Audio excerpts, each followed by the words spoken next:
Hello guys, today I will be showing you how to do weekly maintenance on a Mimaki CJV150 print cut machine, which I've got here. One is the 160 version, but it will be the same technique and exactly the same parts for any size machine. And indeed, any old Mimaki machines will be very similar to this, and I'm sure future ones as well. So let's get to it and see what we're doing. Before you start actually doing anything cleaning wise, make sure you get all the bits you need to help you. So you'll need some cleaning fluid. This is just a solvent fluid. This is Mimaki's own, but you can get different stuff. It's the same stuff really. It's just a solvent cleaner from different manufacturers and suppliers like Signmaster. I think in the UK do a bigger bottle, which is about the same price as this one. So there are cheaper options. This is expensive. A rubber glove. You don't really want to get the ink all over your hands, and there's one certain part of this cleaning method where you will get a get some ink all over your hand if you don't use a glove. Cleaning swabs. Make sure you get good quality ones. You don't want any lint on these, so get some good ones.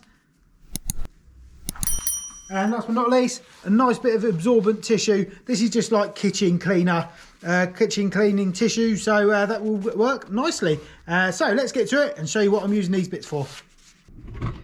Okay, so we are at the maintenance end of the printer, and if you open just this little door just here, it will allow you to lower this little tray, which allows you access under towards the print head, so you can give that a good old clean. So let's go and set the printer up so that it pops along the print head into this area.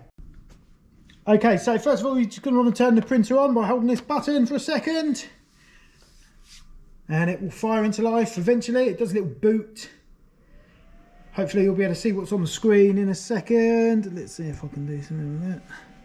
Okay, so we need to move the print head into the maintenance bay, which we've just opened. So we do that by accessing this menu here, which will be menu, maintenance, station, carriage out, head maintenance, and that will move it to the other end of the printer.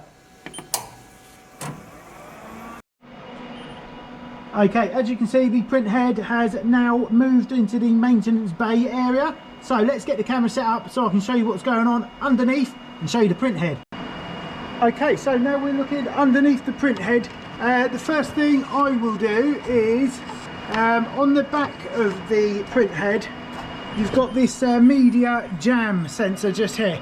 Now if that picks up any dust, it will leave streaks across your print. So what I'll just do is gently take a wand and go underneath that.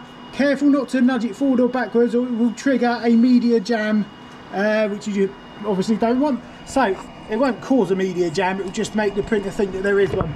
Okay, so once we've done that, we ditched that swab because it might have some dust on it, which it has, so we get rid of that one, and now we have a new swab.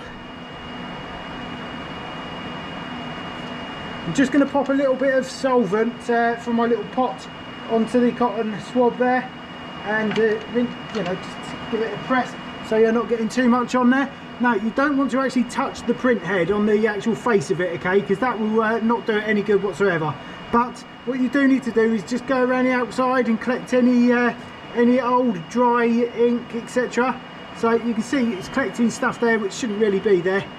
Just go around the outside and take in as much of the ink away from that area as you can, okay, without actually touching the print head face, okay. So that's all done. Now you'll also find that you've got like lots of dirt around here which comes off the ink collection sponge at the other end of the printer. So I'm going to go ahead and give that a good old scrub with a couple of these swabs, and get back to you in a second. Okay, I've given that a nice clean and removed any dried ink or whatever. Now we can go ahead and close this flap. Okay, and now we're going to head back to the other end. Okay, so this little piece here is called the wiper blade. That basically wipes any excess ink off of the print head every time it has a little self-cleaning session. So that will get caked in old dried up ink. So this is why we need the rubber glove, because you will have to pull it out with your fingers. So I'm just going to fast forward this bit while I put my glove on and show you how to pop it out. What is interesting to point out, or you should know, there is a little curve on the on the wiper blade, it goes up and then goes towards this side of the printer. It's very important that it stays that way around. There's just two little clips holding this in. You pinch the clips, out she pops, and there you go. You can see all the crud on there that needs cleaning off. Okay, so as you can see, that is absolutely caked in old ink, so I'm going to go ahead and give that a good old scrub. That's what the super absorbent tissue is for, and also the gloves to stop me getting all the ink on my hand, because it will get messy. Just give this a good old scrub. It's very easy to get the ink off because it's pretty much dried on and quite crusty. It's not dry, but it comes off easy. It's sort of congealed ink. You can also get another swab and give this a once over with the solvent cleaner, but I never needed to do that really. So as you can see, now nice and clean. This is a couple of weeks old, this swab. Sorry, this wiper blade. You should be changing it every few months, I reckon. They do wear out. They come in a pack of 10. Again, get genuine Mimaki ones. You don't want cheap crap ones on there, because it could mess your print head up, and you don't want that. So being ever so careful to make sure that the profile is in just the right place. Can you see that little it's got like a little bit of shape to it, like a hook sort of shape. The hook needs to face this side of the printer. So you pop it back in the tray. It goes in very easy, and a sure clunk back in there, nice and clean. That is held in this little carriage in here. It gets cleaned all the time with some cleaning solution. So next we're going to go ahead and clean the cap top. Okay, so now we're going to be cleaning this cap top here. So I'm just going to get a little bit more cleaning solvent on my little swab, and give it a gold push out so you're not using too much solvent. And what you need to do just here is just go around the outside of it and just check you're getting off any sort of, again, dried on ink deposits, which could prevent a good seal between your print head and the cap top when it comes up to meet it, because this is what will keep your print head in great condition. So always make sure that's nice and clean. These are the little sponges which soak up the ink, and that's what transfers actually ink onto the bottom of the carriage. You can replace these with the whole cap top assembly just here, but every week, once a week, I'll just run over it and soak up any excess ink with my leftover swab just here. And that is now a year old, that cap top, so it keeps it in fine fettle doing so, but if you wish to, just replace it every 6 months. Okay, next we need to do what is called a disway wash, which will clean all of the solvent lines underneath this cap top. Okay, in the business end of your printer you have a mould solvent washing liquid cup, which you can just pull out. You can tell whether there's stuff in there, because you can, if you can't hear anything when you shake it, it's empty, so get yourself a new one. But that's got loads left in it. Bung it in there, because we'll be needing that liquid when we just do our disway wash. So I'll show you on the computer screen just here with a different camera that picks out the text, and show you how we enter that menu. Okay, so now that we've completed that, you're going to go ahead and press enter, and that will move the print head back into the carriage space here.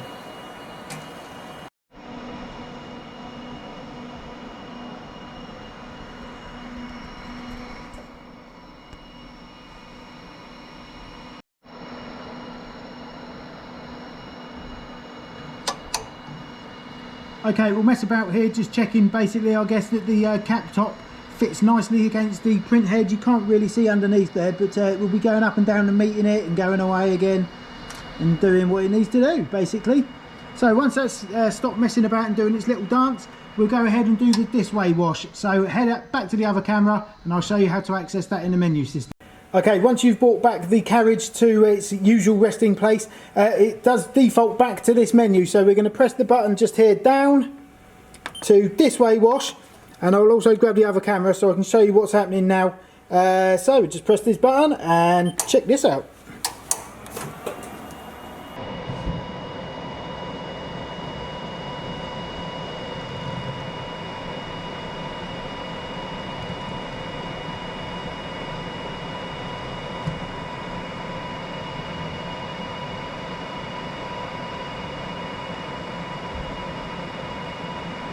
So it's now flooding the cap top with the cleaning solution, and then drains it that will help clear away any sort of dried ink and all kinds of stuff from the drain tubes underneath it. So once that's done, we then need to replace and get rid of any waste ink from our waste ink bottle, which is really easy to do.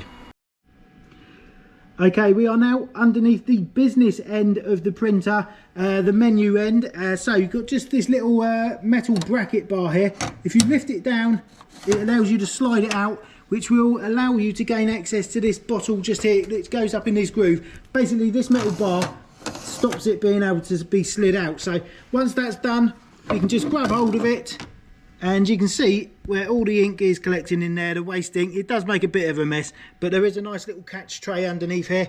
So I'm going to go and get rid of that responsibly, and I'll be back in a second. Okay, so now the waste bottle is nice and empty. I always clean around the nozzle as well with a bit of tissue. You'll never clean it completely up unless you soak it in solvent. My waste ink actually goes to a friend who's got a vehicle body shop, and it goes in with all his waste paint and all that kind of thing. It gets taken out and disposed of responsibly. But if you don't have a friend with a body shop or such like, you can also contact your local council or government body, I suppose, and they should be able to tell you how you can safely dispose of this kind of stuff. To replace this, you just pop it back underneath the top, underneath the bottom of the printer. It slides into its little den, and then pop your little stick in there, all secure. That's not going anywhere. Incidentally, when the printer is in use, it does wobble about a little bit when printing's being done. So I always wedge a little bit of tissue in between here, and that stops the bottle wobbling in there. That does actually conclude the cleaning session just here.